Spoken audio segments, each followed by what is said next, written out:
Is your town corrupt? Maybe. I'm Charles Blaine, and this is Texas Tomorrow.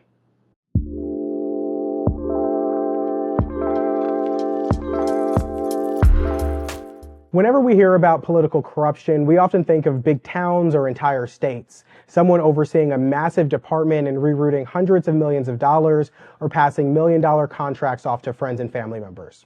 But in reality, those are the outliers. Those are few and far between. Corruption is usually small, under our noses, and it goes unnoticed unless something major happens.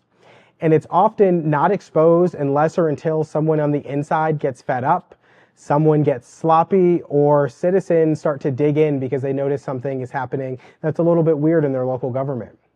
And it often happens in some of the poorer towns, ones without much agency and even less outside attention that lend themselves to corruption. Like Crystal City, Texas, a few years ago. This town, about 120 miles outside of San Antonio, just a few years ago only had one city council member who wasn't facing federal corruption charges. The FBI alleged that most of the city council members helped each other secure bribes in exchange for city contracts. And similarly, a few miles north of the U.S.-Mexico border in Progreso, Texas, for nearly a decade, elected officials who all happened to be a part of the same family used their positions to get bribes from county and school district vendors.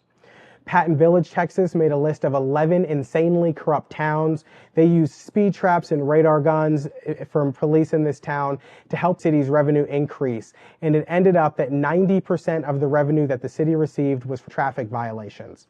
It was so bad that it forced a state rep to pass legislation capping the amount that cities can raise from traffic tickets to 30% of their total budget. And last year in Coffee City, Texas, the police force was disbanded after an investigation found that it wrote most of the traffic violations for any town of its size in Texas. And many of the officers who were hired had trouble pasts in other departments. More than half of the department had been suspended, demoted, terminated, or dishonorably discharged from their previous law enforcement jobs. And just this week, prosecutors offered a plea deal to the former police chief there who is facing 6 felony counts. These stories are endless, and they span from county and cities to school districts and special purpose districts. They include county judges and sheriffs, council members, and city attorneys, and they exist everywhere.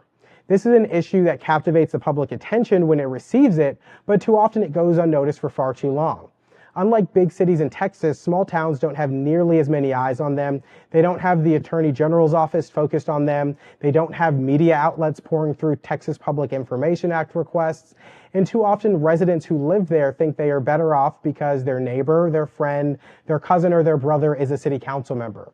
They don't typically receive the level of scrutiny that their larger counterparts do. And so that's where you come in. It's important to not become complacent with your local government. Complacency breeds incompetence, and the second we feel that this can never happen in our town is when it does. Ask questions because it's your right to do so. Watch local government meetings, and when things don't make sense, don't just take their word for it, dig a little deeper. Not only do you have a right, but you have a responsibility to look into these issues and to make sure that the government that's supposed to be representing you is actually doing so and not padding its own pocket. Again, I'm Charles Blaine, and this is this week's episode of Texas Tomorrow. I hope you took something away from this, and I hope you'll take this as an opportunity to look into what's going on in your town, in your city, your school district, or whatever other local government entity that you pay taxes to and that's supposed to respond to you.